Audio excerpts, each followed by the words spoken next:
Dobre, pozdravujem všetkých, dobrý deň prajem. Akademických 15 minút sme zachovali, takže môžeme pokračovať. Chcem vás veľmi pekne privítať, moje meno je Jozef Andraško a dnes sa vám prihováram ako teda garant kompetenčného centra Univerzity Komenského v Bratislave. Vítam vás teda na konferencii CUSEK 2026 a je mi veľkou teda cťou, že tu vidím naozaj ľudí, ktorí sú jednak odborníci z oblasti kyberbezpečnosti, kybernetickej bezpečnosti, ochrany súkromia aj kybernetickej kriminality. Vidím tu aj nadšencov, vidím tu aj študentov, takže som veľmi rád, že možno tá jedna z tých základných cieľov spájať ľudí, ktorí sa danej téme venujú a ktorých to zaujíma. Povedal som, že prihováram sa ako garant, pretože naozaj táto konferencia je výstupom z projektu, kde sme sa teda zapojili do výzvy MIRI, Ministerstva pre investície, regionálneho rozvoja a informatizácie, kde teda sme vytvorili z plánu obnovy kompetenčné centrum pre reguláciu kybernetickej bezpečnosti, ochrany súkromia a kybernetickej kriminality.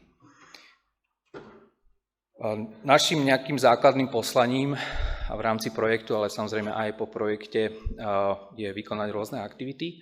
Asi tá základná je uskutočňovať alebo zabezpečovať celoživotné vzdelávanie. To už robíme od apríla, kde aj viacerí z vás už ste mali možnosť absolvovať, respektíve zúčastňujte sa prebiehajúcich kurzov, či už základy regulácie kybernetickej bezpečnosti a súvisiacich oblastí, alebo ten nadstavbový, ktorý sa týka zodpovednostných vzťahov v oblasti kybernetickej bezpečnosti. Ja som veľmi rád, že verejná správa sa do toho zapojila a že naozaj tí zamestnanci verejnej správy nám dávajú veľmi zaujímavé podnety a tie stretnutia sú pre mňa aj pre mojich kolegov veľmi obohacujúce. No a samozrejme vykonávame aj ďalšie aktivity, robíme vedu, výskum, podarilo sa nám z tohto projektu naozaj už aj publikovať veľmi významné články vo významných časopisoch vedeckých, ktoré sú naozaj indexované, či vo Scopus, čo pre vás mimo oblasti akadémie asi nie je veľmi podstatné, ale pre nás určite, že sme takto rozpoznávaní a že teda vidia, že sa snažíme robiť tú dobrú vedu aj výskum. No ale dnes sme tu preto, aby sme teda ako to poviem, nechceli sme robiť túto konferenciu spôsobom príspevok a rozídeme sa. Máme dvoch pozvaných rečníkov, keynote speakerov, ktorých za chvíľku predstavím.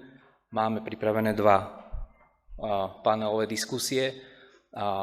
Čiže naozaj sme ten program vytvárali tak, aby to bolo aj o diskusii, aby to bolo možno o nejakých vzájomných skúsenostiach. Takže naozaj dúfam, že to bude živé, zaujímavé aj pre vás, že si z toho niečo odnesiete. Ako sa môžete pozrieť na program po otvorení, teda predniesie svoj príspevok náš pozvaný host z Českej republiky, pán doktor Tomáš Čerba z DLA Piper.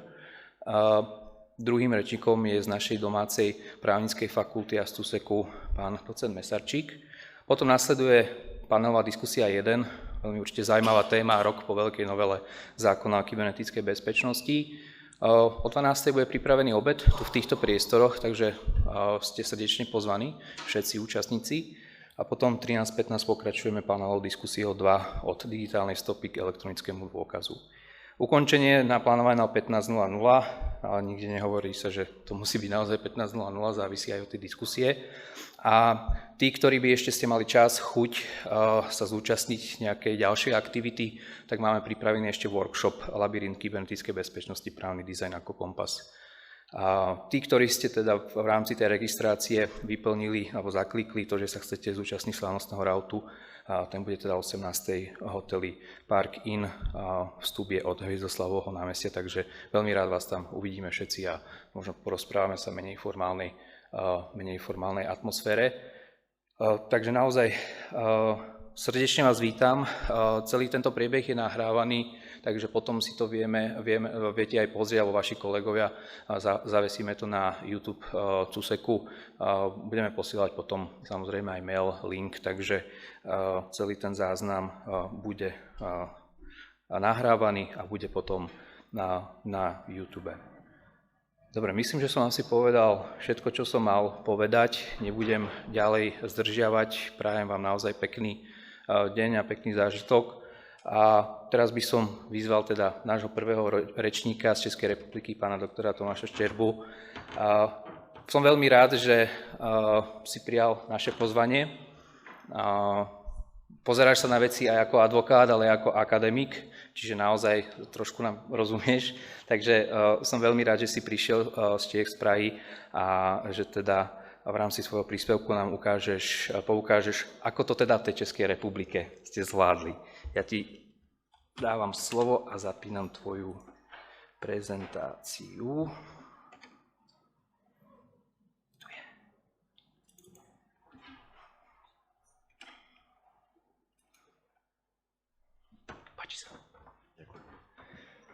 Dámy a pánové, hezké dopoledne. Je mi ctí a potěšením tady být. Já se na Slovensko vracím opravdu velmi rád a šťasten, protože jsem se tady narodil. Sice jsem na této prestižní fakultě nestudoval, ale vidím tady spoustu nadšenců o problematiku kybernetické bezpečnosti, což mě neskutečně těší. Dovolte, abych možná uvedl dneska ten svůj příspěvek velmi krátce, možná provokativní myšlenkou, a sice kybernetická bezpečnost je nějaké velké právní puzzle. Proto jsem i nazval ten svůj dnešní vstup jako právní puzzle v kolébce kybernetické bezpečnosti.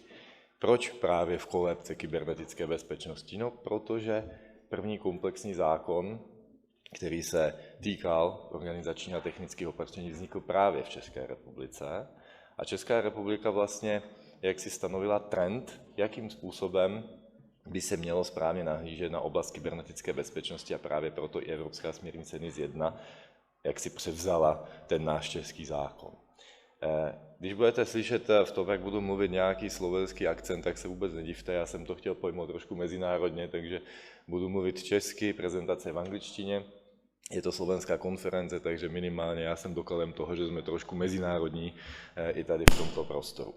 Jestli teda dovolíte, tak úplně krátce pár informací o společnosti, kterou tady já dneska reprezentuju.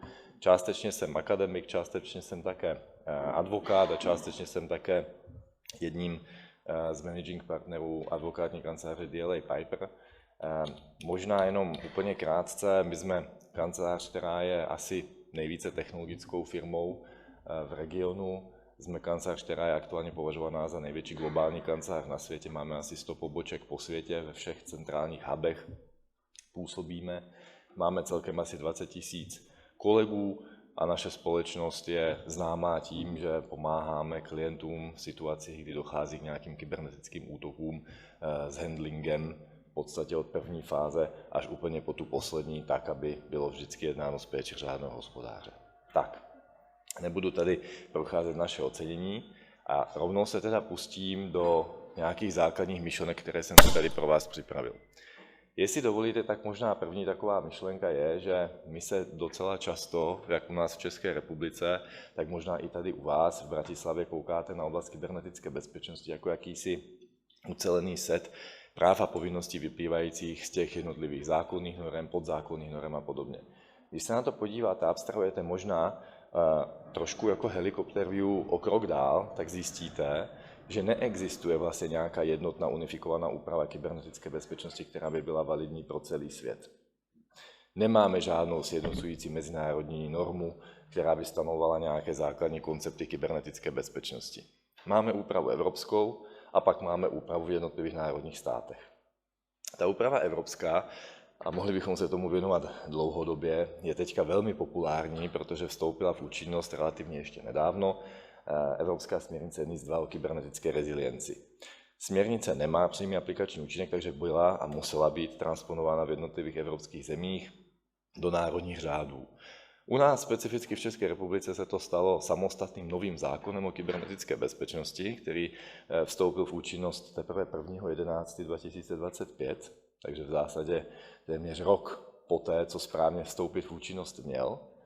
A tento zákon v plném rozsahu nahradil původní předpis, ten první, o kterém jsem mluvil v té své první větě, to znamená ten původní zákon o kybernetické bezpečnosti.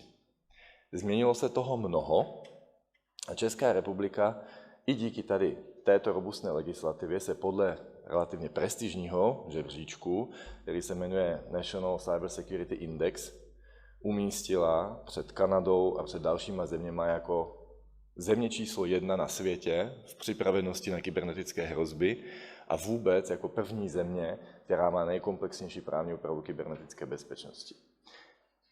Vedle toho však je Česká republika jedna z nejvíce napadaných zemí v celém vůbec světovém kontextu různými kybernetickými útoky. Takže na jednu stranu máme tady asi nejlépe připravenou evropskou zemi a na druhou stranu máme tady nejvíce ostřelovanou evropskou zemi. Takže je to takový zajímavý paradox, se kterým se potkáváme prakticky každý den a vidíme, že kybernetické útoky v České republice jsou opravdu masivní, od útoků na kritickou infrastrukturu až po útoky samozřejmě na korporátní subjekty. Jestli teda dovolíte, tak já jsem si dokonce odvážně zkusil udělat takové kratičké srovnání mezi slovenskou právní úpravou a českou právní úpravou, ale vyjádřím se samozřejmě hlavně k té české, abyste možná, když jsme nejbližší přátelé a nejbližší sousedi, zavnímali tu perspektivu a to vnímání v té západnější části Československa. Ta nová právní úprava skutečně, kterou teďka tady máme, masivně rozšířila subjekty, které jsou povinnými osobami z pohledu nové legislativy. Vemte si, že jsme původně měli registrovaných a regulovaných cirka 500 subjektů. Dneska jich máme registrovaných téměř 5 000 s výhledem, že jich bude téměř 10 000 a to jsou všechno přímo regulované subjekty. To se nebavíme ještě o nepřímé regulaci, to znamená o dodavatelském řetězu, o poddodavatelském řetězu a podobně. To znamená, to rozšíření regulace je opravdu masivní. V České republice jsme k tomu přistoupili tak, že máme tedy, jak jsem zmiňoval, jeden samostatný komplexní zákon a pak máme celou řadu podzákonných předpisů. Drtivá většina z nich už přijatá je a proto je to jakési právní puzzle, protože když se bavíme s našimi klienty a bez ohledu na to, jestli jsou to společnosti, které působí pouze v České republice nebo působí celkově v tom evropském kontextu, mají na té cestě ke compliance celou řadu problémů. Já se pokusím aspoň jako některé adresovat, abyste možná i měli pocit, že pokud je jakási míra nejasnosti v tom evropském kontextu, tak ani ta Česká republika s takhle komplexní a robustnou legislativou není výjimkou. Tak možná asi úplně ta nejzásadnější věc je, když to vezmeme od konce, když už se ten kybernetický útok stane, a my jsme firma, která opravdu pomáhá klientům přibližně s 5 útoky týdně, ať už jsou to nějaké velké globálně působící hotelové řetězce nebo výrobci automobilů nebo nějaké společnosti působící ve finančním sektoru, tak ten společný jmenovatel je naprostá komplexita v jednotlivých notifikačních režimech. Představte si situaci, že co jsou asi ty nejčastější scénáře, pracovnice v kanceláři nemůže se dostat do svého interního systému, zavolá na IT zjistí, že to vyřešit nemůže, podívají se komplexněji na situaci a zjistí se, že systém, který měli nasazený, který se opíral o systémy umělé inteligence, jaksi není responsivní, nefunguje a začne vlastně nastávat situace, která je poměrně složitá. Ta složitost té situace není jednoduchá ani pro nás, pro právníky, protože typicky na základě nějakých prvotních zjištění se určí, že takovýto kybernetický útok má přesah jednak do osobních údajů, typicky, jednak teda do problematiky umělé inteligence a typicky má přesah i do kybernetické bezpečnosti. Hned najednou tady máme několik předpisů, které, jak asi všichni znáte z té digitální dekády, kterou přinesla komise von der Leyen, musíme nějakým způsobem adresovat. Ta první věc, kterou adresovat musíme, je tedy problematika reportingu vůči typicky úřadům na ochranu osobních údajů, protože jsou dotčené osobní údaje. Typicky v situaci, pokud se jedná o přeshraniční dopad takového incidentu, tak je musíme adresovat například v Německu, což je zase náš soused, kde máme těch úřadů 16, není tam jenom jeden úřad na ochranu osobních údajů, takže si představte tu komplexitu registrací, komplexitu notifikací, komplexitu vyřizování těch podnětů. Není to určitě jednoduchá věc. A pak vedle toho nám stojí ještě další povinná notifikace, a to je notifikace k našemu úřadu pro ochranu pro ochranu kybernetického prostoru, kterým je Národní úřad kybernetické informační bezpečnosti. Vy tady na Slovensku máte NBÚ, my jsme také v České republice měli původně tuto problematiku řešenou NBÚ, Národním bezpečnostním úřadem.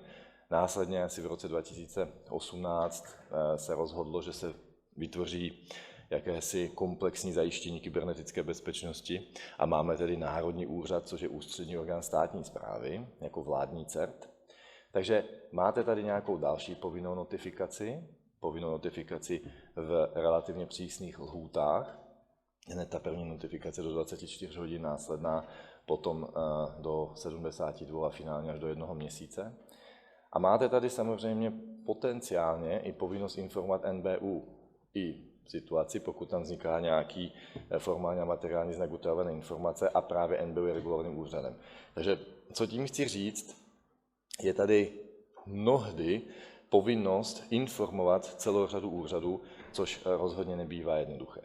Další praktický problém v této situaci, co vidíme u klientů, je, jestli se skutečně jedná o kybernetický incident, jestli to není jenom nějaké obvyklé narušení IT systému, jestli to skutečně ta situace naplňuje definici kybernetického incidentu. Já si vybavuju, že s ředitelem Národního úřadu kybernetické informační bezpečnosti a s jeho nejbližším vedením jsme několikrát diskutovali, jakou cestou se vydat, jestli tu legislativu opravdu upravit granulárně a nabídnout nějakou definici, velmi přesnou, kazuistickou toho, co je vlastně teda tím kybernetickým bezpečnostním incidentem, anebo se spíše vydat trošku rozvolnější, largo sensu definicí.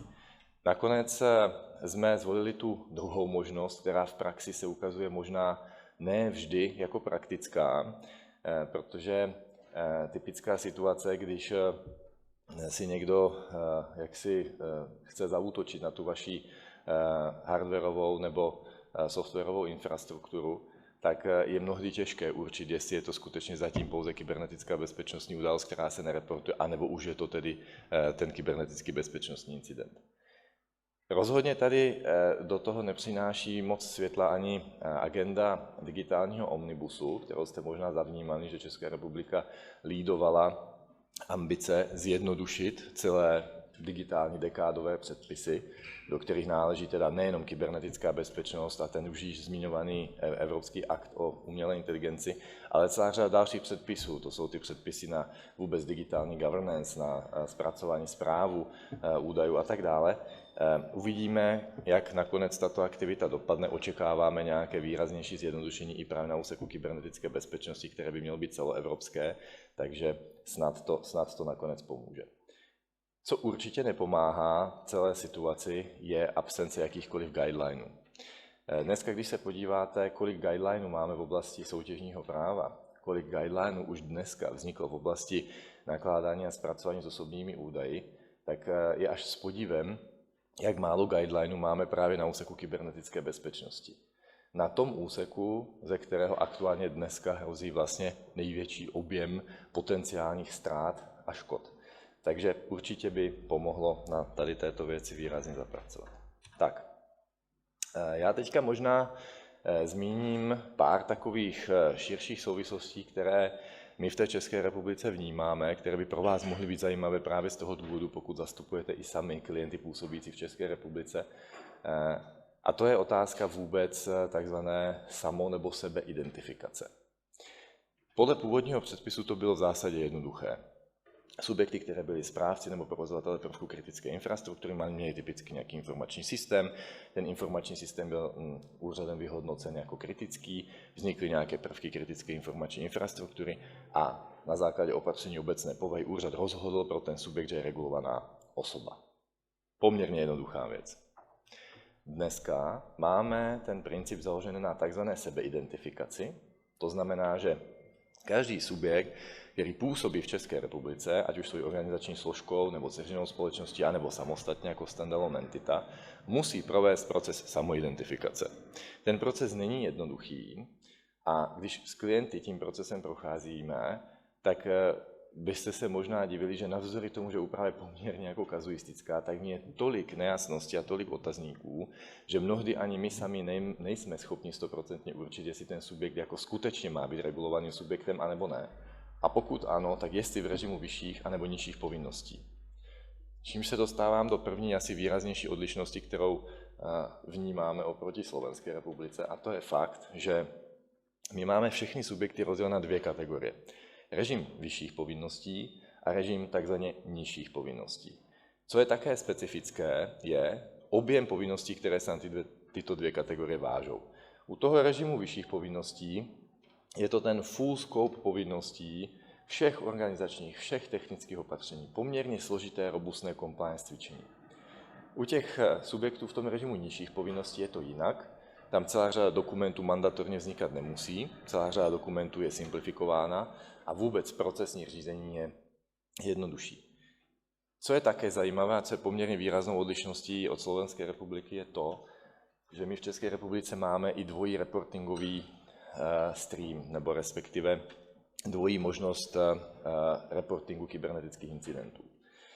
U subjektů, které jsou zařazeny do tzv. Té vyšší kategorie, režim vyšších povinností, neboli high critical, tak ty hlásí kybernetické incidenty na ten již zmiňovaný Národní úřad kybernetické informační bezpečnosti, což je vládní CERT. Ty subjekty v tom nižším režimu to hlásí na CZ.NIC, což je v České republice správce topleveldomény.cz. Proč tomu tak je poměrně nesrozumitelná argumentace, nicméně je to tak, subjekty to respektovat musí a budou. Co je určitě možná ještě zajímavá věc v rámci té sebeidentifikace, na kterou bych vás chtěl upozornit, tak to je takzvané obratové kritérium, které je odvislé velmi od propojené infrastruktury. My tam máme totiž v České republice jakýsi schovaný paragraf 10 toho našeho nového zákona o kybernetické bezpečnosti, který v zásadě říká, že pokud společnost má propojenou infrastrukturu s nějakou jinou společností, klidně v té samé zemi nebo jinde, tak pokud je tomu tak v rámci té sebeidentifikace musíme počítat do obratových kritérií bilanční rozvahu, počet zaměstnanců a další kritéria z celého toho networku, to znamená z celé té sítě. Což najednou u relativně malé společnosti, která má, dejme tomu, 15 zaměstnanců v České republice, u relativně malé společnosti, která není ani tak jako kapitálově silná, ale má propojený systém například billingový, ERP, já nevím, jaký další, s nějakou centrální entitou v networku, tak najednou má povinnost v rámci té sebeidentifikace napočítávat podíly samozřejmě zaměstnanců zúčastňujících se na kybernetické bezpečnosti a obraty za celou skupinu, což automaticky takovéto malé, typicky malé české SROčko okamžitě upscaluje do high critical subjektů a najednou se na ně vztahuje celá řada a obrovská masa povinností. Není to samozřejmě jako jednoduchá výzva, jak klienty přesvědčovat a navigovat, že skutečně, i když jejich očekávání bylo jiné, mají najednou v České republice výrazně přísně regulovanou entitu, která musí výrazně investovat do celé řady opatření na úseku kybernetické bezpečnosti. Takže to jsou věci, které vidíme poměrně často. Tak, odpovědnost. Mnohdy vidíte v odborné literatuře v České republice neúplný katalog toho, jak je nastavená vlastně odpovědnost za uplatňování opatření na úseku kybernetické bezpečnosti. Toto je, dámy a pánové, tak masivní změna v České republice, která v zásadě od moderního zrodu českého státu součástí právního řádu nebyla. Vysvětlím proč. Pokud se budeme bavit o těch vysoce kritických entitách, to znamená o těch high critical entitách, kterých jsou tisíce v České republice, tak tyto entity mají pochopitelně, jak jsem zmiňoval, povinnosti na úseku kybernetické bezpečnosti v oblasti těch organizačních opatření, to znamená definovat si nějakého manažera, auditora kybernetické bezpečnosti, musí mít nějaký výbor pro kybernetickou bezpečnost, musí mít celou řadu politik, že jo, od password policy, segmentace sítě, mobile device management a tak dále, to znamená spoustu dokumentace. A teďka tyto entity v situaci, že neučiní kroky k plnému compliance, to znamená nejednají v oprávněném zájmu ochránit tu svoji korporaci, tak mohou čelit pochopitelně 3 typům sankcí.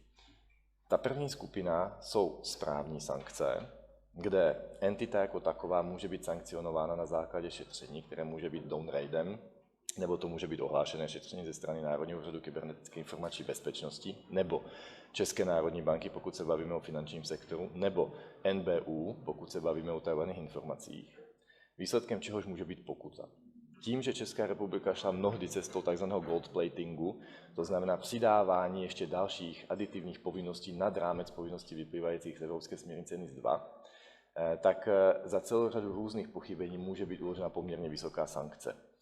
Je to, jak jistě uznáte, poměrně dobrý revenue stream, získat od korporátních subjektů nějaké čerstvé peníze do státního rozpočtu a Národní úřad kybernetické informační bezpečnosti se z úst svých zástupců netají tím, že ty pokuty bude udělovat, že je bude udělat rád a že je bude udělovat často.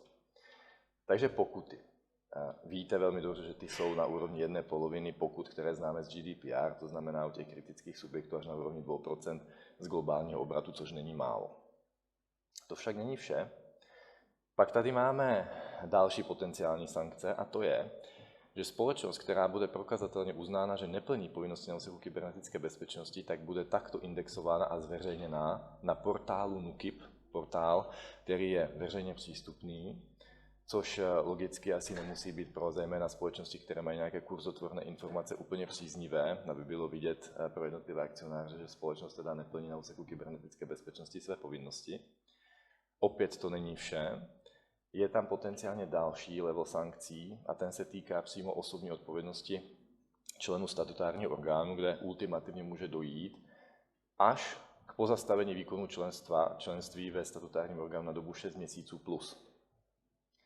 Teďka představa, že nějaká společnost nebude mít funkčního CFO, nebude mít funkčního nějakého dalšího člena C-suite Executive Committee, je poměrně trýznivá pro společnost a může mít jako naprosto jako devastující dopady na funkčnost té společnosti. Takže se vynořují otázky, jestli tohleto nemůže být nějaký nástroj v konkurenčním boji, jak takzvaně naprášit nějakou entitu, že si povinnosti neplní, anonymně si dovolit pozvat nějaké kontrolory do té společnosti a anonymně vlastně se pokusit tu společnost v konkurenčním boji decimovat.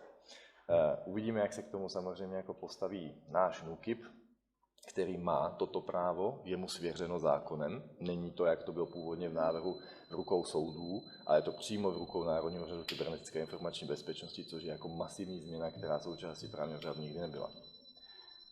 Pořád to ještě není všechno. Následně je tam v takovýchto situacích možnost úřadu uložit nápravná opatření, která, řekli byste si, nebudou přece nějak jako bolestivá, ale oni mohou být. V situaci, kdy ten úřad zjistí, že například vám chybí, protože máte nějaké legacy systémy, typicky vhodný způsob šifrování nebo nějaká ochrana, firewall řešení, kvalitní a podobně, tak může nařídit jeho implementaci. Což v situaci, pokud máte subjekty, které podléhají zákonu o zadávání veřejných zakázek a jsou sektorovými nebo veřejnými zadavateli, může být mimořádný problém v čase. Takže opět, neříkám, že by úřad jako chtěl takzvaně, jak se u nás v České republice vžilo, zaklekával. To znamená, chtěl by ty subjekty, které jsou povinnými osobami, decimovat, ale vyloučit to nelze. Nelze to vyloučit protože pokud úřad stanoví poměrně krátkou dobu na implementaci těch opatření, tak může velmi rychle docílit opakované udělování pokut za nesoučinnost a tudíž vlastně společnost relativně rychle vymazávat z mapy podnikatelského života. A pořád to není všechno. Sankce se mohou týkat ještě samozřejmě i v oblasti civilní, kde může logicky společnost zažalovat své členy představenstva v kadučních řízení a požádat o vyloučení takového člena, pokud tedy nejedná v souladu s péčí řádného hospodáře, což u vás na Slovensku je pořád ještě, pokud se nepletu, ten paragraf 194 odstavec 5, myslím, obchodního zákoníku. My už nemáme obchodní zákoník, my už máme zákon o obchodních korporacích, který je součástí nového občanského zákoníku, celého toho civilního kodexu, který má pouhých asi 4000 paragrafů u nás. A ten koncept je poměrně jasný. Pokud board, a nejenom board, ale kdokoliv, kdo je v nějaké management roli, nejedná v oprávněném zájmu korporace, nejedná v souladu s principem loyalty, nemá tu fiduciární péči, tak může logicky čelit všem představitelným civilním sankcím. Takže, jak vidíte, ta kybernetická bezpečnost je v tomto poměrně dobře propojená. Poslední oblastí je pochopitelně trestně právní aspekt celé té věci. Pokud by se prokázala gross negligence nebo willful misconduct, čili hrubá nedbalost nebo úmysl, tak logicky mohou členové korporace a stejně i korporace jako taková samotná čelit logicky trestnému stíhání, následně trestnému postihu. Velká oblast, která je v České republice mimořádně diskutována, a myslím si, že u vás to nebude jinak, je oblast odpovědnosti v dodavatelském řetězu. My to vidíme v poměrně každodenní situaci, kdy vyjednáváme jednak kontrakty u subjektů, které jsou těmi povinnými entitami, a vidíme to i v rámci vyjednávání, kdy jsme na té druhé straně, kdy zastupujeme dodavatele pro ty regulované entity. Je to tak masivní změna v České republice, která doteď v tom kontraktingu nikdy nebyla. Diskutuje se omezení odpovědnosti na jedné i na druhé straně. Logicky, když si představíte, že ten povinný subjekt má celou řadu zákonných povinností, tak má tendenci přenášet ty povinnosti na své dodavatele. Je to logické, to není žádná novinka, to je všude v Evropě. V České republice, když se podíváme na nějaké naše statistiky, protože těch kontraktů vyjednáváme asi nejvíce, nebo určitě nejvíce ze všech konkurenčních kanceláří, tak je faktem to, že aktuální výše nějaké indemnifikace v rámci indemnifikačních klauzul je fixována, kepována někde na úrovni zhruba 200% roční value kontraktu. To je nějaký dneska asi market standard, který si můžu dovolit asi proklamovat, že je dneska v České republice market standard. Stejně tak, jako je market standard vylučovat ušlý zisk z potenciálního damage z nároku, to znamená z nároku na náhradu škody. Zůstává určitě vždycky nárok na kompenzaci skutečně vynaložené škody. To znamená, lucrum cessans vylučujeme prakticky vždycky, damnum emergens nám zůstává. Co je běžné, tak se běžně sepisují SLAčka, protože ty jsou podle české právní úpravy povinnost je mít uzavřené NDA, to znamená Non-Disclosure Agreement, na ochranu utajovaných informací. K čemu pravidelně dochází v České republice je zneužívání institutu obchodního tajemství.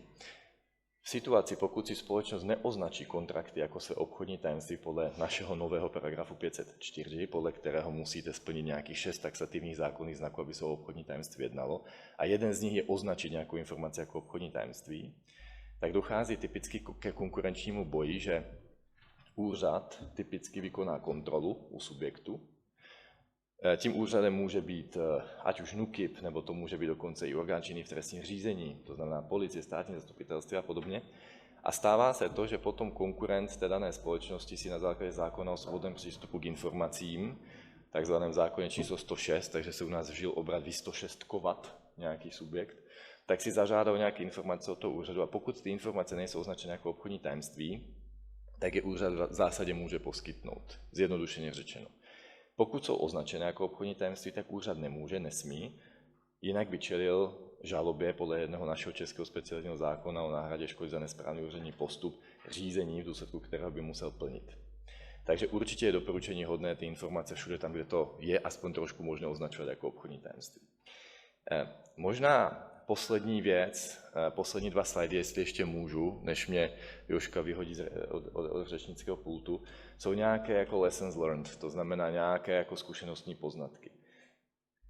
Nemyslím si, že by to bylo jinak na Slovensku, protože vím, že to není jinak ani v Německu, ani v Polsku. Oblast kyberbezpečnosti je skutečně komplexním tématem, takže když ji chceme nějakým způsobem uchopit a řídit, tak typicky komunikujeme se zástupci legal function, to znamená právního útvaru, compliance function, compliance, physical security, IT security a tak dále. To znamená, je to komplexní příběh. To je první fakt. Druhý fakt je, že celá ta regulace, alespoň v České republice, je poměrně výrazně postavena na principu prevence. Úřad se snaží, aspoň ten náš český, poskytovat spoustu doporučení, spoustu nějakých kalkulaček, spoustu nějakých konferencí bezplatných, spoustu videonávodů na YouTube, jak se správně registrovat a podobně. To znamená, je tam nějaká snaha o velkou prevenci. Další věc je, celá ta naše právní úprava je postavena na risk-based approach. To znamená, celé a všechno se odvíjí od toho, jaké potenciální rizika mohou té korporaci hrozit. Ty rizika jsou nějak olejblované, orejtované a na základě toho jsou přijata nějaká konkrétní opatření. Zase není to nic nového, Je to princip, který by správně měl být adoptován ve všech evropských zemích a je to princip, který jde napříč těmi všemi předpisy o digitální dekádě. To znamená, když se podíváte do DSA, DMA a do všech ostatních předpisů, tak ten risk BZ Prod je tam také. Tak. Poslední možná taková jako ještě úvahová věc, jenom abyste si nemysleli, že v zemi, která dostala cenu za nejlépe připravenou zemi na celém světě v oblasti kybernetické bezpečnosti je všechno růžové a všechno zalité sluncem. Není tomu tak a nikdy tomu tak asi ani nebude. První základní problém, nemáme dostatek kybernetických expertů, jakkoliv je v České republice spočítáno díky technickým fakultám a dalším, že máme největší počet kybernetických expertů per capita, když se podíváte na tu 10milionovou naší zemi.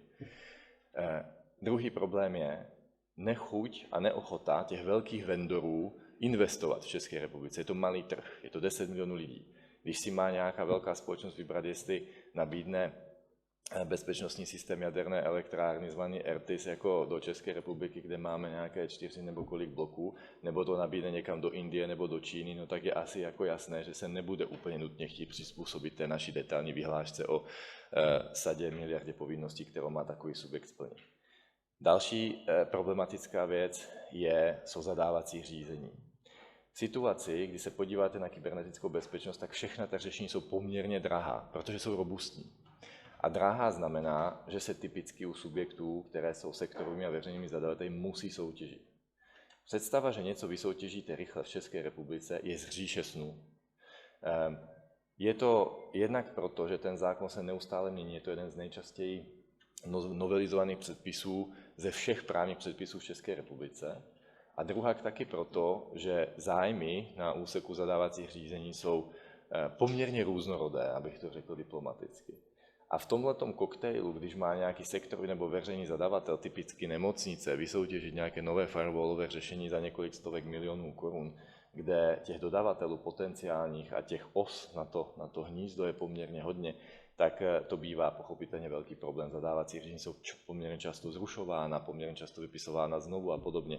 Čili je to samozřejmě velký problém. No a co jsme se jako také v České republice naučili, tak to je to, že sice jsme možná liberálnější v některých věcech, než třeba jako v Maďarsku, kde je povinnost vybrat si jako auditora kybernetického bezpečnosti jednoho ze 2 státem předepsaných společností, to v České republice nemáme, tam si jako auditora můžete vybrat, koho v zásadě chcete, kdo splňuje podmínky. Tak naopak jako tím možná větším liberalismem jsme se dostali do situace, že máme některá pravidla poměrně rozvolněná a tudíž činící problém hned v úvodu nějakých snah o vůbec správnou regulaci a naplňování nějakých podmínek compliance. Typicky se to projevuje v tom, že když za náma klienti přijdou a ptají se, no tak my vyrábíme cihly, my zase vyrábíme komponenty do automotivu, my zase tady poskytujeme nějaké IT systémy někam do skupiny, protože jsme interní IT provider. Jsme nebo nejsme jako pod tou regulací kybernetické bezpečnosti? A vy byste si po prvním přečtení těch všech našich českých předpisů mohli říct, že to je poměrně jasný, teď tak jako máme tady vyhlášku 408 o regulovaných službách, tak se jako podíváme se na ten katalog a v tom katalogu hned uvidíme, jestli ta vaše činnost je tedy jako reálně, tedy jaksi jako pod tou regulací. No, ale není to tak. Protože těch potenciálních skupin případů, které vám dávají odpověď na to, jestli jste nebo nejste regulováni, je hned několik. Můžete být provozovatel nebo správce prvků kritické informační infrastruktury nebo kritické infrastruktury. Můžete být podle CER direktivy zase jako ve specifickém režimu, kdy já nevím, prostě vyrábíte léčiva, což zase v těch našich vyhláškách úplně zpropagováno není, protože to na sebe nenavazuje. A najednou se vám otevírá totální komplexita a z poměrně jako jednoduché otázky, jsem teda regulovaný nebo nejsem, se dostáváme do jako mnohostrunných úvah jako o tom, jestli ten jako klient, nebo respektive tedy ta potenciálně regulovaná entita vůbec tedy jako je tedy tou regulovanou entitou, čili není to samozřejmě vůbec jako jednoduché. Tak. Tímto bych vám chtěl poděkovat za vaši pozornost. Možná jste se dozvěděli něco nového, možná ne. Pokud ne, tak já tady určitě v auditoriu budu a pokud budete chtít prodiskutovat jakýkoliv aspekt České republiky, budu moc rád. Děkuji všem velmi za pozornost, děkuji za pozvání a přeju velký úspěch této konferenci a moc vám děkuji.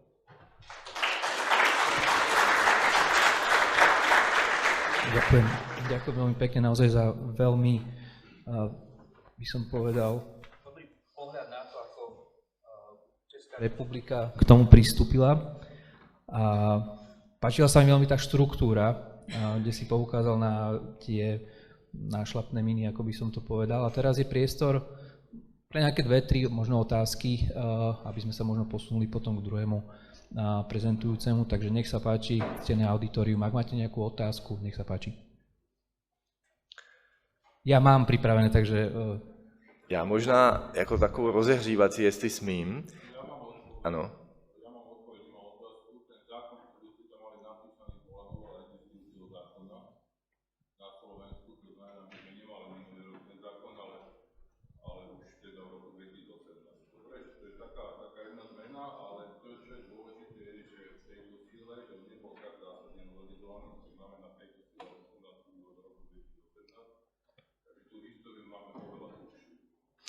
No, my jsme začali s tím zákonem v roce 2014, máme ho v účinnosti od 1. ledna 2015 a v České republice jsme vlastně byli první, kteří jsme měli jakoby komplexní předpis, který se jmenoval zákon o kybernetické bezpečnosti. Ten prošel také asi 2 velkýma novelama historicky, ale už ho teďka nemáme součástí právního řádu, už máme ten nový, který jste viděli na tom slajdu, takže už fungujeme podle nového. Ale já jsem se chtěl možná zeptat vás jako auditora, takové jako rozehřívací kolo. Vím, že jste všichni jako digitální, zcela jistě, ale já jsem si dokonce jednou v kanceláři dal tu práci a vytiskl jsem všechny předpisy, které se týkají kybernetické bezpečnosti na evropské úrovni a které se týkají lokálně, včetně všech vyhlášek. Tipnete si, kolik jsem vytiskl papíru, jen tak jako čistě pro probavení?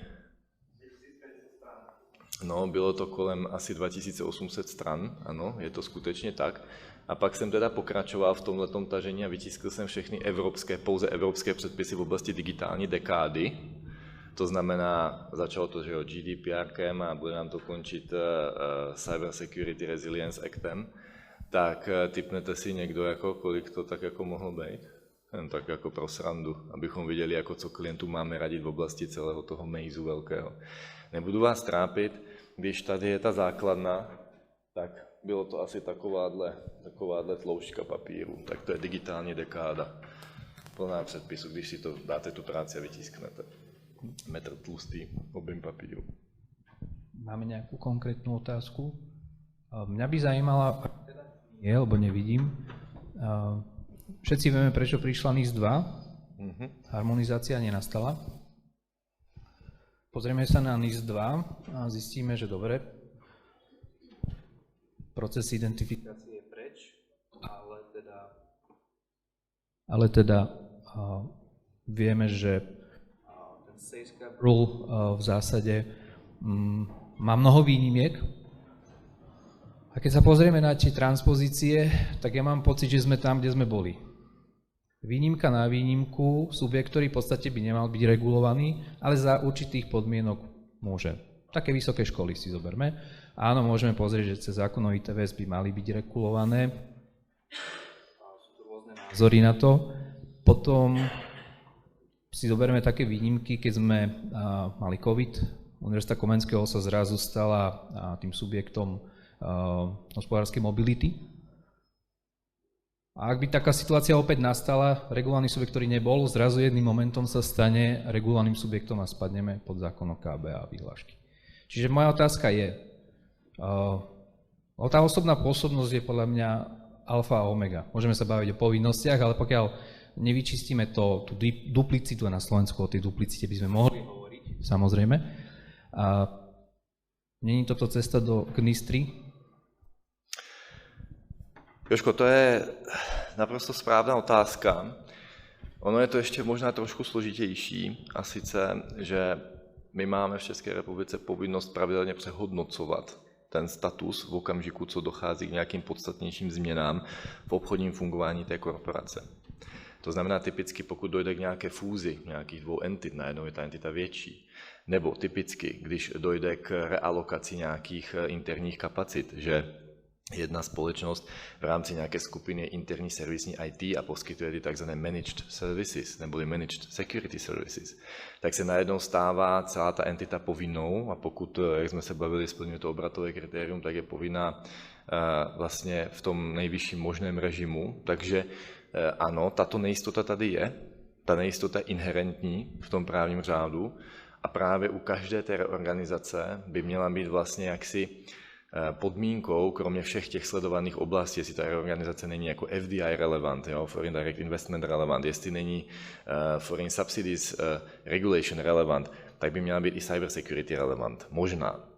Takže ono je to samozřejmě o nějakém holistickém přístupu, abychom neopomněli něco, co bychom opomenout jako mohli, ale to, co si popsal, je samozřejmě pravda, my máme také celou řadu duplicit v České republice a myslím si, že to neskončí jinak než tak, že nakonec budeme mít nikoliv tedy směrnici NIS 2, ale budeme mít nakonec nějakou NIS 3, která bude ve formě nařízení, které to bude prostě sjednocovat. Viděli jsme to u elektronických podpisů, kde jsme měli evropskou směrnici, pak jsme měli nařízení EIDAS, viděli jsme tu osobních údajů, kde jsme měli směrnici o ochraně osobních údajů, máme teďka nařízení GDPR a kybernetická bezpečnost bude z mého úhlu pohledu dřív nebo později kandidátem také na nařízení.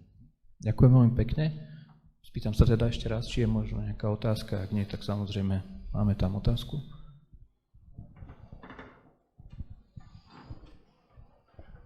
Dobrý deň, prajem. Chcem sa spýtať, že či ste zaevidovali 21.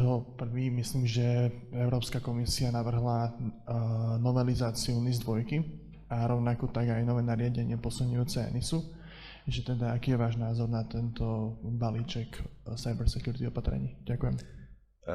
Díky za dotaz, nejenom, že jsme to zavnímali a už jsme ohledně toho poskytovali klientům různé news alerty, aby jako dokázali pochopit veškerou podstatu těch změn, které jsou navrhovány. Já si myslím, že to není špatná cesta, myslím si, že jde ke zpřesnění a ke zjednodušení, takže já tady zrovna tuto aktivitu vítám. Myslím, že je to určitě ku prospěchu právní jistoty všech adresátů a recipientů právních norem na tomto úseku, takže určitě to podporuji. Klienti to vnímají také veľmi pozitívne. Ďakujem veľmi pekne.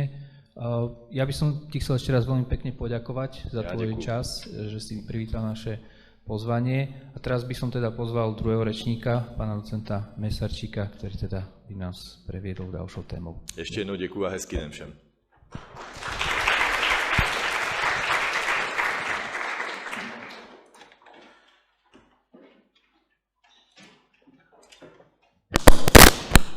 Dobre, takže prajem vám príjemné dobré ráno. Ďakujeme pekne za predstavenie a som rád, že vám dnes teda môžem povedať niečo na tému dezinformácie ako kyberneticko-bezpečnostná hrozba. Moje meno je Matúš Mesarčík, pôsobím ako docent na Ústave práva IT a práva duševného vlastníctva na tejto fakulte, ako bolo povedané aj v rámci nášho kompetenčného centra. V rámci nášho kompetenčného centra sa venujeme teda rôznym typom tej legislatívy, nie len tých, ktoré možno priamo vyplývajú z jeho názvu.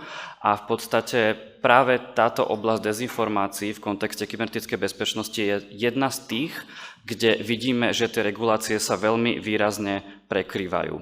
V roku 2013 sa Twitterový účet veľmi renomovanej agentúry Associated Press stal predmetom kybernetického útoku. Totižto na tomto účte bola zverejnená informácia, že v Bielom dome došlo k 2 explóziám a že americký prezident je zranený. Ono to vyzeralo ako klasická mediálna správa renomovaného mediálneho domu, ale nebola. Nebola pretože bola falošná, bola to dezinformácia. A bol na Twitterový účet tejto organizácie vykonaný úspešný kybernetický útok a v rámci neho tí útočníci tam vložili túto správu. Ono sa to môže zdať, že to nemusí mať úplne nejaký veľký vplyv alebo konotácia na náš reálny svet, ale kým vlastne táto správa bola dementovaná, tak akciové trhy klesli. Čiže mohli sme vidieť veľmi výrazný vplyv na ekonomiku práve takéhoto útoku. A práve tento prípad nám ukazuje a reflektuje, že keď sa tieto dve svety kybernetické bezpečnosti a dezinformácií spoja, tak to vie byť veľmi nebezpečné. A dnes vidíme, že práve to stieranie hraníc medzi kybernetickými hrozbami a dezinformáciami je čoraz viac dnes prepojené. Do čoho v tejto prezentácii idem je, že odpoviem na otázku, či by sa mali dezinformácie považovať za hrozbu v kontexte kybernetickej bezpečnosti. A napriek tomu, že právo Európskej únie v oblasti kybernetickej bezpečnosti dezinformácie ako kybernetickú hrozbu neoznačuje alebo ich úplne nereflektuje takýmto spôsobom a možno úplne explicitne, tak napriek tomu sú situácie, keď s nimi musí nejakým spôsobom narábať. A ja vám dnes ukážem situácie, keď sa tak deje. Keď hovorím o stieraní hraníc, tak hovorím o dvoch svetoch, pretože dnes, keď sa pozrieme na tú reguláciu, tak máme reguláciu obsahu a máme reguláciu kybernetickej bezpečnosti. Na jednej strane máme teda právne akty, ktoré nám či už na národnej alebo európskej úrovni upravujú to, aký obsah sa v tom digitálnom svete vyskytuje a ako s ním majú tie digitálne služby pracovať.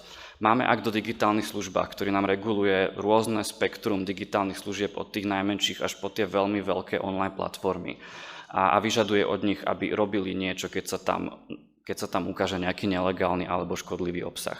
Máme akt o slobode médií, ktorý reguluje to, ako médiá v digitálnom priestore fungujú a ktorý upravuje aj nejaké špecifika, keď a médiá o niečom informujú v rámci svojich digitálnych služieb, tak akým spôsobom tam môže prebehnúť to moderovanie obsahu. Máme smernicu o audiovizuálnych mediálnych službách, ktoré reguluje platformy typu Netflix a podobné streamovacie platformy. A tiež im táto regulácia prikazuje niečo robiť z hľadiska toho obsahu, ktorý sa tam nachádza. A ako posledný príklad uvediem nariadenie o odstraňovaní teroristického obsahu, ktorý vyžaduje od digitálnych služieb, aby do hodiny potom, čo takýto obsah tam identifikovali, ho odstránili. Čiže to bola regulácia obsahu.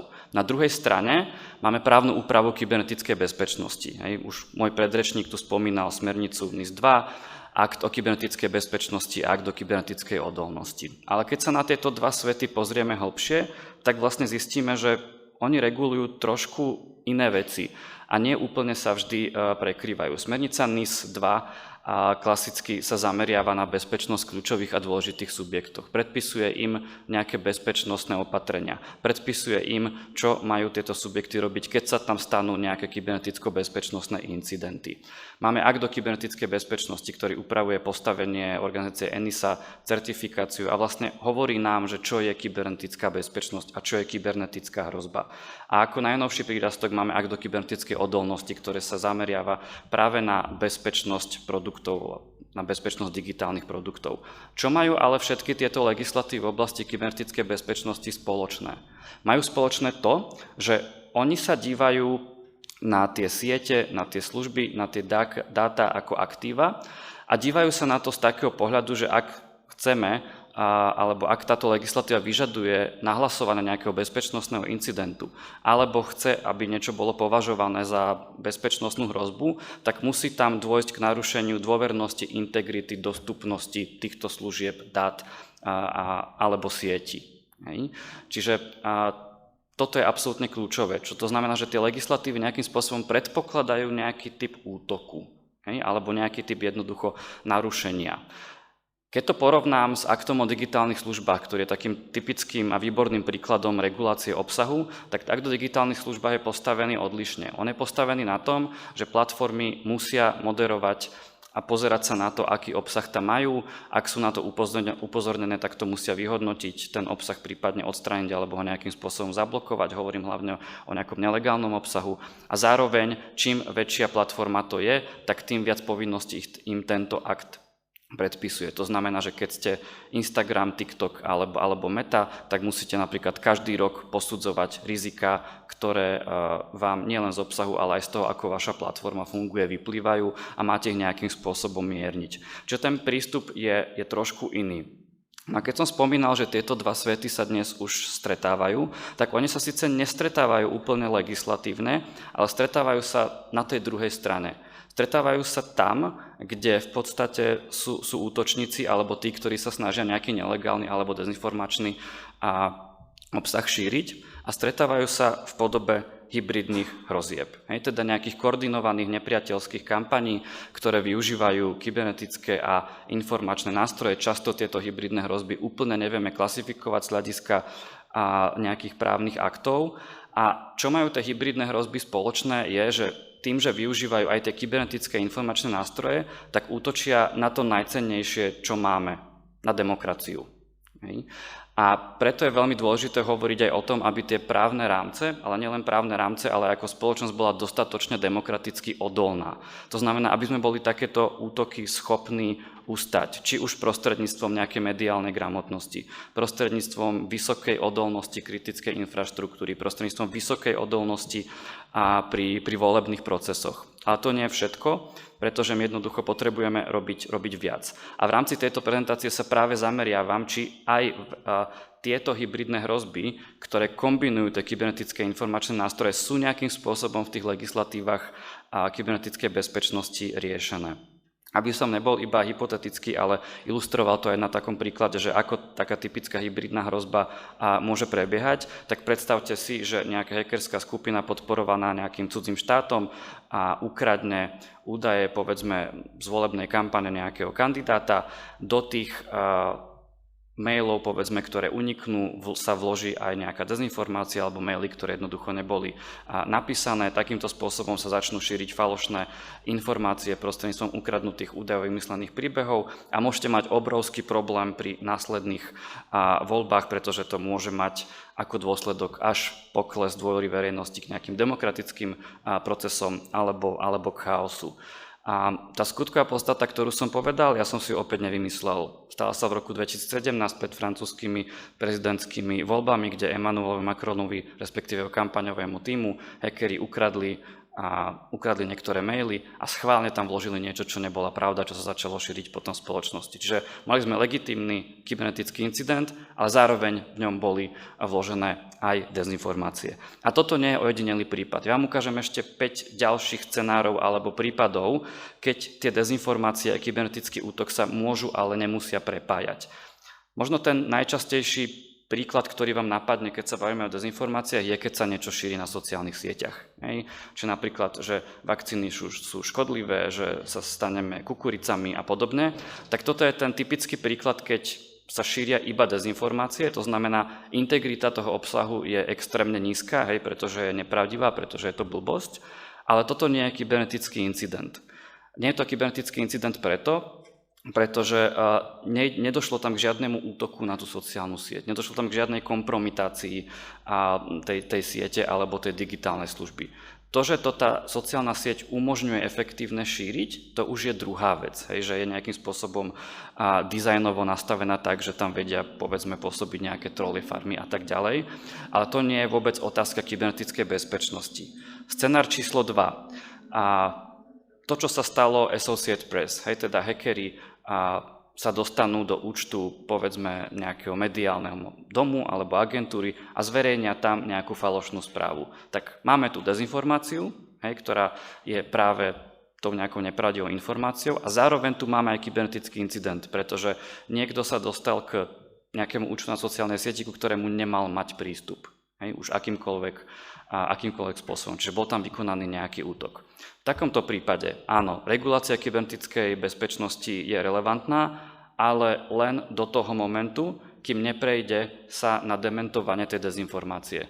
To už nie je úplne úloha tých kyberneticko-bezpečnostných tímov, ktoré toto budú riešiť. Oni budú riešiť, prečo vlastne bolo možné, že hackeri sa do toho účtu dostali. A tamto väčšinou skončí. Čiže takýto incident regulácie kybernetickej bezpečnosti pokrýva iba z časti. Scenár číslo 3. Predstavte si, že máme vysielanie nejakej streamovacej platformy a niekto tam vloží deepfake politika, ktorý hovorí, že nás útočí nejaký tretí štát a že nastáva nejaká núdzová situácia. Opäť, typický kybernetický incident, máme tam útok, máme tam penetrovanie nejakej digitálnej služby s cieľom šíriť nejaké dezinformácie. Čiže to je ďalší prípad, keď sa to tu krásne prepája. Tuto okrem toho, že teda opäť by tam došlo aj k nejakému riešeniu toho, prečo vlastne takáto situácia nastala, tak máme tu aj ďalší rozmer a ten je rozmer aktu o kybernetickej odolnosti, pretože tým, že by možno išlo o streamovaciu platformu a nejakú službu s digitálnymi prvkami, tak na túto situáciu by sa vzťahovalo aj to, že prečo vlastne tam tá zraniteľnosť nejakým spôsobom bola a akým spôsobom ju ten subjekt chce napraviť. Scenár číslo 4. Predstavte si koordinovanú kampaň s cieľom ovplyvniť voľby, to znamená nie len nejaké informačné útoky na volebné systémy, povedzme na systémy, ktoré ktoré slúžia na zrátavanie hlasov, ale zároveň aj šírenie dezinformácií, že niečo také sa môže udiať. Toto je typický kybernetický útok, hybridná hrozba, v podstate v plnom rozsahu, ktorá sa častokrát aj deje. A práve toto je taká typická situácia, keď by tí regulátori, ktorí sa venujú jednak aj tej kybernetickej bezpečnosti a jednak aj regulácii obsahu, mali práve na takúto situáciu nejakým spôsobom reagovať spolu, aj samozrejme s tými, ktorí sú zodpovední za to, aby volebná kampaň prebehla tak, ako podľa právnej úpravy by prebehnúť mala. Na scenár číslo 5, predstavte si zamestnanca nemocnice, ktorý má prístup do informačných systémov, ktorý má prístup k dátam o očkovaných a do toho systému vloží, že vlastne na viacero očkovaných v podstate mali tieto vakcíny nejaké vedľajšie účinky, pričom by to vôbec nebola pravda a vloží to tam preto, lebo si na internete prečítal, že z ľudí sa stávajú kukurice. Čiže máte tu opäť inú situáciu. Opäť je to kybernetický incident, pretože nemusí to byť iba útok zvonku, môže to byť pokojne aj útok znútra, keď sa pozrieme na tú reguláciu kybernetickej bezpečnosti. A čo je zaujímavé, tak tu dezinformácia je práve tým motivom konania toho útočníka. Je motivom konania práve toho, aby zmenil integritu tých údajov. Čiže môžete vidieť, že tých odtieňov toho, ako môžu dezinformácie pri kybernetických útokoch hrať rolu, je obrovské množstvo. A teraz, že čo s tým? Ako vlastne tá regulácia na to reaguje? Regulácia na to reaguje iba z časti. Keď sa pozrieme či už na nahlasovanie kybernetických incidentov, na bezpečnostné opatrenia, na ich riešenie a tak ďalej, tak v podstate táto oblasť vám je zavrieť backdoor, vie vám zavrieť tie zadné dvierka, vie vám zabezpečiť, aby sa tie subjekty už starali viac o to, aby k takýmto útokom nedošlo. Ale nehovorí absolútne tá legislatíva nič o tom, ako majú reagovať na to, keď tým motívom, alebo tým cieľom, alebo jednoducho tým obsahom toho celého útoku bola dezinformácia. To je niečo, čo prakticky je zverené skôr regulátorom v iných oblastiach. Keď sa bavíme o hybridných hrozbách, tak typicky, keď niekto v zahraničí prevádzkuje nejakú trolliu farmu bez hackovania, ale zneužíva sociálnu sieť na šírenie nejakých falošných správ alebo dezinformácií, tak to je práve situácia, keď vám trošku môže pomôcť tá regulácia obsahu, aj keď nie je úplne veľmi, ale skôr tu pomôže zahraničná politika a nejaké zahraničné sankcie v takomto prípade. No a v oboch týchto prípadoch musíme riešiť aj otázky slobody prejavu, pretože je veľký nejaký odpor, aby sa akýkoľvek regulátor stal nejakým ministerstvom pravdy. Na konci dňa, či sloboda prejavu porušená bola alebo nebola, môže rozhodnúť iba súd a v podstate nikto iný. Čiže čo vlastne potrebujeme, keď som poukázal na tie jednoducho veci, ktoré možno ešte úplne nefungujú, a my možno nemusíme príjmať nové právne normy. Môžeme sa do budúcnosti baviť o tom, keď prídu nejaké sofistikovanejšie aktivity, že áno, ale v tejto chvíli asi to nemyslím. Čo potrebujeme je, aby tieto dva svety a dve skupiny právnych predpisov spolu oveľa viac interagovali, čiže potrebujeme integrované riadenie. To znamená, aby sa orgány v oblasti bezpečnosti, kybernetickej bezpečnosti, ktoré na to dohliadajú, a orgány regulácie obsahu jednoducho viac rozprávali a viac komunikovali. Možno by za úvahu stála aj nejaká pracovná skupina EÚ pre hybridné hrozby. Európska únia to už má otestované z posledných parlamentných európskych volieb, kde sme mohli vidieť, že takáto skupina už existovala. Niečo podobné bolo navrhované, keď sa prijímal AI Act, ale bohužiaľ to tam vtedy neprešlo. A jednoducho tá výmena informácií a tá spolupráca tých orgánov je podľa môjho názoru absolútne kľúčová, pretože chránime to najcennejšie, čo máme, a to je demokracia. A ak by som to mal teda nejakým spôsobom ukončiť, tak podľa môjho názoru by práve regulácia kybernetickej bezpečnosti a regulácia obsahu nemali byť vnímané ako nejaké oddelené nádoby, ale mali by byť vnímané ako niečo spoločné, ako dva piliere, ktoré nám pomáhajú v konečnom dôsledku demokraciu chrániť a budovať jej odolnosť. Ďakujem.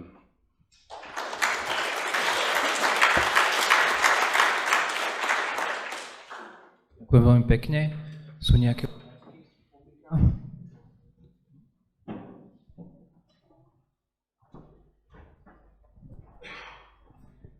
takú jednoduchú otázku. Malo by tento tvoj záver mohol by byť niekde aj v nejakej inštitucionálnej rovine vyjadrený, napríklad, že by sa nejaké tie úrady vedeli spojiť? Prinieslo by to? Nemusíme hovoriť úplne, že o spojení nejakých dvoch úradov alebo troch dohromady. Podľa môjho názoru je kľúčové hlavne, aby úrady komunikovali. A hlavne v Slovenskej republike je častý ten rezortizmus, hej, a ten problém, že jednoducho tie orgány nekomunikujú. Samozrejme rozumiem, že orgány, ktoré sa starajú o kybernetickú bezpečnosť, tak nie vždy musia komunikovať, hej, to je že potom na inú debatu, ale ja vidím skôr nejaký výsledok v tej výmene informácií, nie spájaní úradov. Ďakujem pekne. Tam je otázka, nech sa páči. Asi viacerí si pamätáme, že v legislatíve sme mali jeden čas účinnú úpravu blokovania v zákone o kybernetickej bezpečnosti. Tak tá moja otázka je teda, že či toto je možno tá cesta, kde hľadá ten prienik. Má to nejaké výhody, nevýhody, sám v tom mám veľmi... trhá sa to vo mne aj pre, aj proti, tak ma teda zaujímal váš názor, že či teda toto môže byť odpoveď na záverečné otázky v vašej prezentácii. Čiastočne áno a čiastočne nie. Akože tých mechanizmov, ktoré máme v boji proti dezinformáciám, je že obrovské množstvo. Ten mechanizmus blokovania, ktorý bol aj v tom pripomienkovom konaní, ktorý stále máme v zákone o kybernetickej bezpečnosti, tak nie je nastavený v tejto chvíli dobre. Nie je nastavený v súlade so štandardmi Európskeho súdu pre ľudské práva, ktoré sa pritom vyžadujú. Napriek tomu, ja si myslím, že blokovanie môže byť legitímny nástroj v boji proti rôznym typom nezákonného alebo škodlivého obsahu. Problém je, že kedy ho využívať a kedy nie. Hej? Pretože to, že napríklad ľudia veria v to, že Zem je plochá, tak tam by som neblokoval. Hej? Proste to je chyba mediálnej gramotnosti, prípadne nedostatočnej strategickej komunikácie a kombinácii rôznych vecí. Hej? Ale potom možno niekde na druhej strane tohto spektra máme naozaj nejaké koordinované hybridné hrozby, máme tu nejakých agentov, ktorí nám chcú podkopávať demokraciu a preto šíria dezinformácie.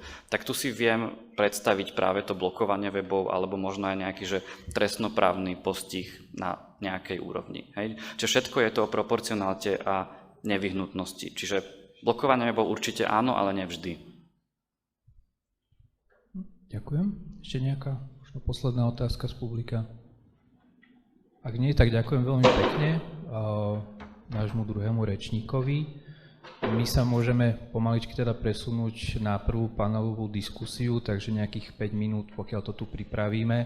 Pokojne sa môžete ich občerstviť, kávička, voda, nech sa páči a za 5 minút môžeme pokračovať. Ďakujem veľmi pekne.